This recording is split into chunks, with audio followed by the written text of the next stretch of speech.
Dear colleagues, in this lecture, which is part of the Agroheritage project, we'll make a brief overview of the traditional practices related to soil fertility improvements, with accent on composting. It is speculated that first cultivation of wild cereals occurred in 10,000 BC. The crop domestication took several millennia, resulting in primitive cultivars with properties sufficient for establishing first agricultural civilizations.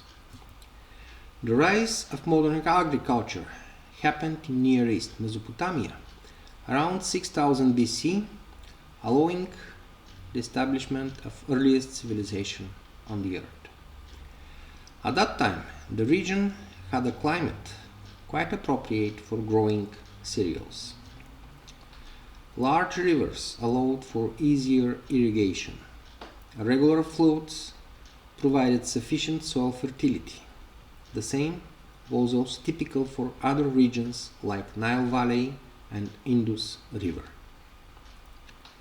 At that time, most basic agricultural practices like soil treatment, sowing and harvesting time planning were also developed on empirical base.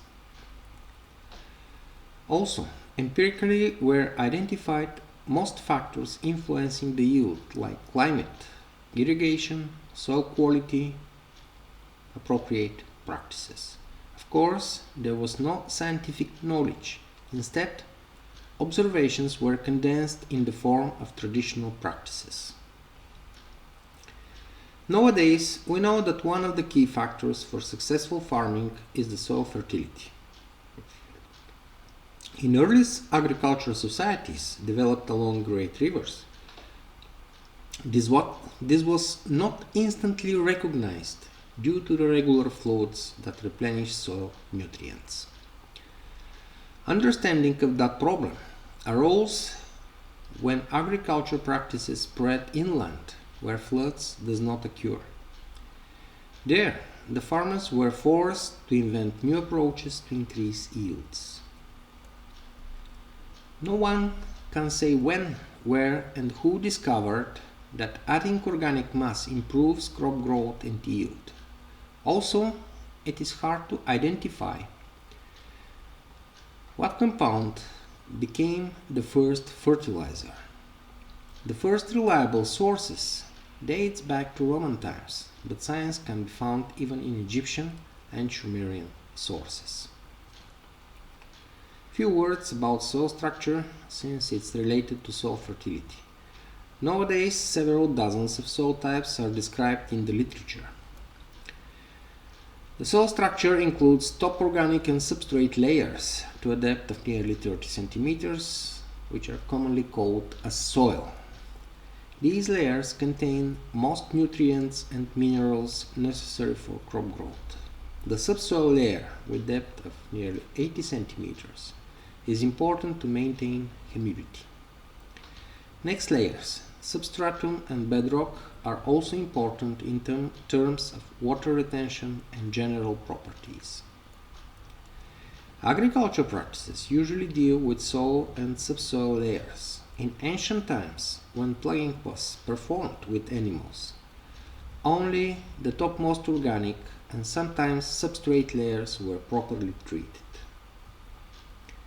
We know that bases of soil fertility include water content, nutrients and minerals availability, pH, soil structure, microbiome.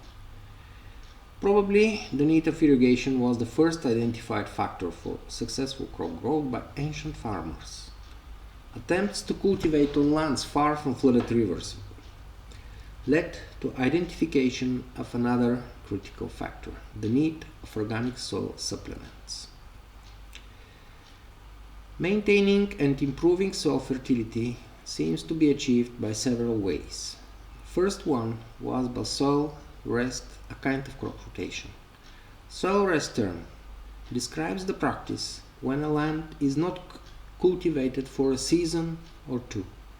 Such a practice is documented since Roman times and it's still in use today. The effect is more significant when a single crop was cultivated for several seasons on the same plot. Much later, this approach was transformed into crop rotation practice as well as the use of cover plants grown along with the main crop. The second way was the crop residue retention. In this case, crop parts, mainly roots and stem, were buried after harvesting.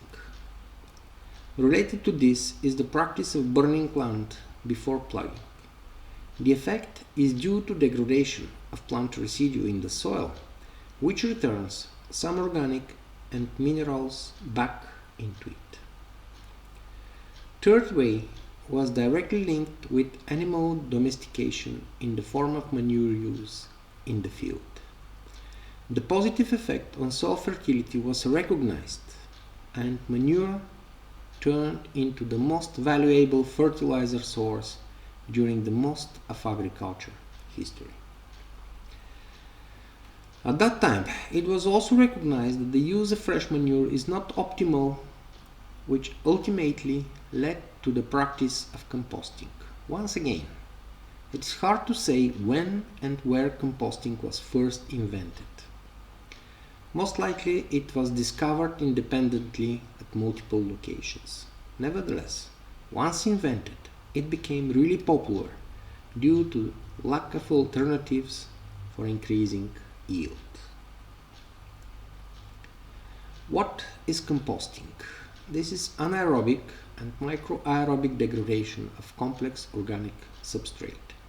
Composting is more complex process than classic fermentation, and it depends on a complex community including bacteria, fungi, protists, worms, and insects. What happens during the composting process? Degradation of macromolecules to low molecular weight compounds.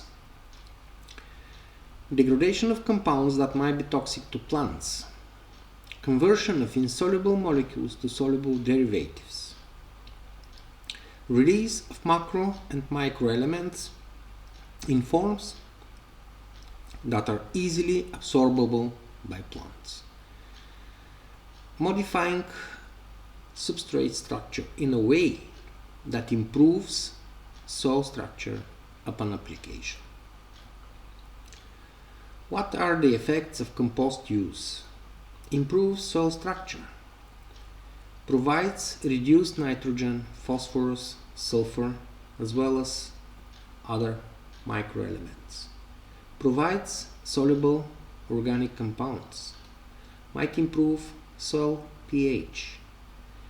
Might improve soil microbiome, plant growth promoting bacteria, and also rhizosphere. Why the composting had gained such a popularity? Accessibility of the substrate, simplicity of production, and proven effect on yield. How composting was performed? The process is rather simple to perform. Manure is left on open space, either as a pile or in a pit for season or two. There is no need for additives to start the process and further manipulations to complete composting. The amount of final product might be increased by adding plant and crop residue or other organic leftovers. Composting does not require special qualification and might be performed at any scale. What about the current state of composting?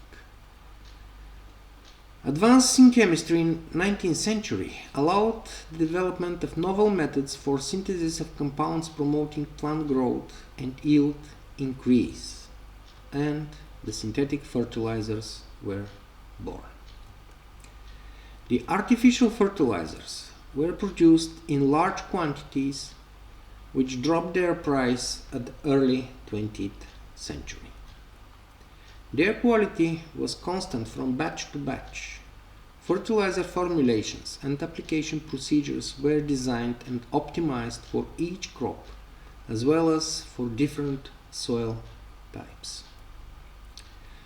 The combination of artificial fertilizers, modern breeding and agricultural practices allowed for substantial increase of crop yield in a sustainable and predictable manner.